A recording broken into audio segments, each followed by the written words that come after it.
हम लोग काफ़ी दिनों के बाद मिल रहे हैं ऑपरेशनल एक्टिविटीज़ को लेकर के बात करने के लिए और जनरल हालात को लेकर के बात करने के लिए। ओवरऑल जो सिक्योरिटी का सिचुएशन सिनेरियो है आप सबके सामने हैं और काफ़ी अच्छे हालात हैं पहले के मुकाबले में कंपेयर करने पे। और ओवरऑल जो माहौल है नॉर्मलसी का पहले के मुकाबले में, उसमें काफ़ी अच्छी चीज़ें देखने को मिली हैं। और इस मुलाकात के टाइम पे आपका जो बैरीना सवाल रहता था उसमें भी थोड़ा सा बदलाव देखने को मिला है। 2 जिलों में हाई स्पीड इंटरनेट का प्रोविज़न भी आया है, ये भी एक इंडिकेटिव है कि थोड़ी बहुत उस फ्रंट के ऊपर रिलैक्सेशन का सिलसिला जो है वो भी शुरू हुआ है। पिछले कुछ दिनों से दहशतगर्दों की तरफ से सिविलियंस को अपना निशाना बनाना, पुलिस और एसएफ को अपना निशाना बनाना, ये ट्रेंड जो कुछ दिनों से देखने को मिला है। अब देखेंगे कहीं पंच सरपंच टारगेट हुए, कहीं को पॉलिटिकल एक्टिविस्ट टारगेट हुए। 14 तारीख को हमारे नौगाम क्रॉसिंग के नाके के ऊपर हमारे 2 पुलिस के जवान शहीद हुए। और आज सुबह करीरी पट्टन में हमारी एक पेट्रोल कम नाका पार्टी के ऊपर अटैक हुआ, जिसके चलते सुबह ही सुबह हमारे एक जांबाज एसपीओ मुजफ्फर जो है वो शहीद हो गए और उसके साथ जो सीआरपी के 2 जवान वो भी जख्मी हुए थे, जो बाद में शहीद हो गए। उसके साथ वहाँ का ऑपरेशन जारी हुआ जो सुबह से लेके अभी तक चल ही रहा है। जब आपसे बात कर रहा हूँ इस वक्त भी ऑपरेशन चल रहा है। सुबह फायर फाइट हुई, बंद हुई, एक आतंकी मारा गया। दोबारा फायर फाइट सर्च के दौरान शुरू होगी, फिर एक आतंकी मारा गया। और अभी आधा घंटा पहले फायर फाइट दोबारा शुरू हो गई, जिसमें सुनने में आ रहा है कि एक आतंकी लगभग इतला कंफर्म हो रही है कि मारा गया है। उसकी डिटेल अभी थोड़ी देर तक पहुंच जाएगी। सुबह के चल रहे ऑपरेशन में जो 2 आतंकी मारे गए उनकी पहचान जो हुई है उसमें एक सजाद हैदर है अलियास जज्जा, जो सोपो डांगरपुरा का रहने वाला है। और ये भी 2016 की विंटेज का मिलिटेंट है, जो लगभग उसी तर्ज का है जिस तर्ज पे बुरहान वानी अपने एरिया में चला करता था। उसी तर्ज को पकड़ करके ये भी नॉर्थ कश्मीर में एक्टिव था। अगर बुरहान वानी ने बहुत ज़्यादा लोगों को दहशतगर्द बनाया होगा साउथ कश्मीर में, इसने भी अपने एरिया में नॉर्थ कश्मीर में कोई कसर नहीं छोड़ी। अभी तक कम से कम इसके 20 के करीब जो लोग दहशतगर्द बनाए हुए उनको हम लोग पकड़ चुके हैं। और बहुत सारा लोग जो OGW का इसका नेटवर्क था जो 3-4 जिलों के अंदर ऑपरेट करता था उसको भी न्यूट्रलाइज कर चुके हैं। इसका लंबा चौड़ा क्रिमिनल रिकॉर्ड है। और कुछ अर्सा पहले जो 8 जुलाई को वसीम बारी और उसकी फैमिली की किलिंग हुई थी बांडीपुर के अंदर, उसका मेन आर्किटेक्ट ब्रेन यही था जिसके जरिए से वो किलिंग प्लान हुई। और उस फैमिली के 3 जो लोग हैं, वसीम बारी और उसके ब्रदर और उसके फादर जो है उस अटैक में मारे गए थे।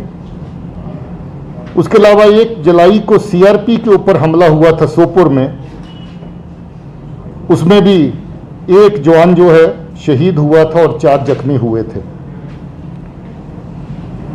एक टावर गार्ड था ईदुल अमीन, बहरामपुरा सोपुर का रहने वाला, उसको मारने में भी इसी का हाथ था।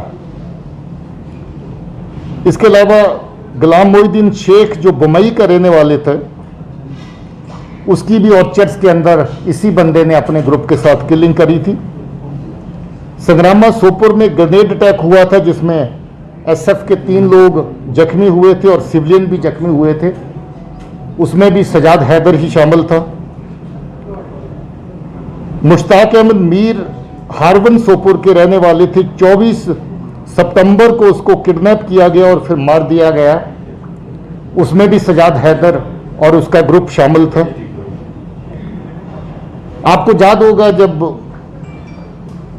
अगस्त में 370 एब्रोगेशन के बाद फ्रूट मर्चेंट को निशाना बनाया गया, बाहर के लेबर को निशाना बनाया गया। उस वक्त भी शफी आलम एक बाहर का रहने वाला मजदूर किसी के घर में मैसन का काम करता था, घर में जाके उसको गोली मारी थी।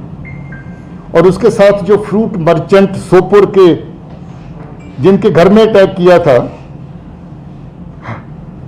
हदायतुल्लाह राथर उनका नाम है, डांगरपुरा के, ये भी 6 सितंबर को अटैक किया था 19 में। इसमें उनकी 4 साल की पोती जो थी वो भी जख्मी हुई थी और घर के 3 मेंबर और जख्मी हुए थे। उसके बाद जो सिविलियन ट्रैफिक चलती थी उसको रोकने के लिए हाईवे पे गाड़ियों को रोक के आग लगाते थे। 2 मारुति गाड़ियों को वारपुरा के एरिया में आग लगाई गई थी, उसमें भी सजाद हैदर शामिल था। और उसके अलावा लोगों को धमकी देना, दुकान ना खोलने देना, गाड़ी ना चलाने देना, जगह जगह पर जो बाकी एक्टिविस्ट हैं उनको धमकियां देना।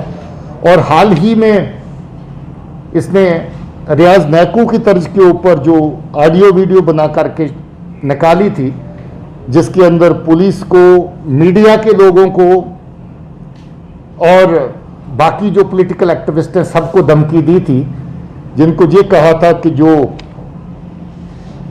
नेशनलिस्ट अप्रोच पे चलने वाले लोग हैं या किसी भी सूरत में एस्टेब्लिशमेंट का साथ देने वाले लोग हैं, चाहे वो किसी भी फ्रैटर्निटी से हों, उनको दहशतगर्द अपना निशाना बनाएंगे और इसका ग्रुप खास तौर पे निशाना बनाएगा। लश्कर तौबा का अगर नंबर 1 टेररिस्ट आप नॉर्थ कश्मीर में कहें तो इसका वो दर्जा था। और पूरे जम्मू कश्मीर में टॉप 10 अगर टेररिस्ट कहें तो टॉप 10 के अंदर सजाद हैदर का नाम आता है, उस दर्जे का ये था। और बहुत सारे घरों को बर्बाद करने में, सिविल लोगों की जानें लेने में, लोगों की जिंदगी में खलल डालने में, पुलिस और सीआरपी पे अटैक करने में, सिविलियन को मारने में, जैसा मैंने जिक्र किया, इस तरह की बहुत सारी आतंकी कार्रवाइयों में इसका हाथ था। इसी का तैयार किया हुआ, ट्रेन किया हुआ दूसरा आतंकी जो आज इस ऑपरेशन में मारा गया, उसका नाम अनायतुल्लाह मीर है। अंदरगाम पट्टन का रहने वाला है। इसी साल मार्च में उसको तैयार किया था और आज फोर्स के ऊपर अटैक करने के लिए उसी को साथ लिया था। और तीसरा साथी जिसका मैं जिक्र कर रहा था, उसके चांसेस हैं कि वो फॉरेन टेररिस्ट हो, और सुनने में आ रहा है कि वो उस्मान हो सकता है, जो लश्कर का पाकिस्तानी तरफ से जो नॉर्थ जोन का कमांडर है जो इसके साथ चलता था, उसकी पहचान हो रही है कि वो तीसरा आतंकी है जो इस वक्त एनकाउंटर की जो मुठभेड़ जो अभी चल रही है, एक्सचेंज ऑफ फायर जो अभी चल रहा है, उसमें शामिल है। मैं समझता हूं कि ये आज का जो ऑपरेशन है, इसमें बेशक दिन की शुरुआत में काफ़ी बड़ा नुकसान हुआ, मगर जिस तरीके से पुलिस, उसके साथ सीआरपी, उसके अलावा आर्मी ने टेररिस्ट को एंगेज किया पूरा दिन, और अभी जिस तरीके से अभी जो सारा दिन एनकाउंटर चला, ये वाकई में एक बहुत कामयाब ऑपरेशन है। और मैं उम्मीद करता हूं कि इसके चले जाने से बहुत घरों के चिराग जो बुझने वाले थे, या जिनको आतंकी जो बना चुका है और उनको जबरदस्ती अपने साथ आगे पीछे पूरे नेटवर्क में चला रहा था, इस कार्रवाई के बाद उन घर वालों को भी चैन की सांस आएगी। कल भी अभी एक एक्सचेंज ऑफ फायर हुआ था बिल्कुल सोपुर के नीचे डांगरपुरा में। हमें कल भी उम्मीद थी कि इसमें सजाद हैदरी शामिल है। कल एक्सचेंज ऑफ फायर ब्रीफ हुआ, सर्च चलती रही डांगरपुरा में, फिर ऑपरेशन भी हुआ। इतला मिली कि बाग बगीचों से निकल के डांगरपुरा गांव के अंदर चले गए हैं, मगर कल कामयाबी हासिल नहीं हुई। और कल से इसकी नकलो हरकत की बहुत खबर थी कि ये आगे पीछे और किसी जगह पे अटैक करेगा, और कल से इसकी ट्रैकिंग आगे पीछे चल रही थी। और सुबह जूं ही पता चला कि करीरी के एरिया में हमारी पार्टी के ऊपर फायर किया है, जिसमें एसपीओ और 2 हमारे सीआरपी के साथी शहीद हुए, तो तब से यही शक था और ये शक सही निकला कि इसमें सजाद हैदर ही शामिल था और उसके साथ इसके 2 साथी, जिसका मैंने जिक्र किया, नैतुल्ला, और तीसरा अभी उसकी आइडेंटिफिकेशन और उसकी डेड बॉडी की रिकवरी की अभी खबर पूरी तरह कंफर्म नहीं हुई है। अगर वही होता है तो वो उस्मान के नाम से जो फॉरेन टेररिस्ट, जो पाकिस्तानी टेररिस्ट काम कर रहा था, वो उसकी पहचान उस नाम से सुनने में आ रही है। सो मैं बाकी जो जगह पर आपके सिविल का माहौल और बाकी चीज़ें जो हैं उसके बारे में पहले ही जिक्र किया है कि माहौल में काफ़ी बेहतरी देखने को मिल रही है। आपकी तरफ भी 4G में भी थोड़ा बहुत गुंजाइश और आई है, उम्मीद करेंगे कि आने वाले टाइम में उसमें और गुंजाइश होगी। Thank you very much. JK Update is fastest growing media house in J&K with 1.5 crore monthly views. JK Update is a best platform for advertise your brands and services. If you want to advertise your products and services, please contact us on this number. Mr. Sushil Sharma, 705-109-1804. JK Update. Update रहें हमारे साथ।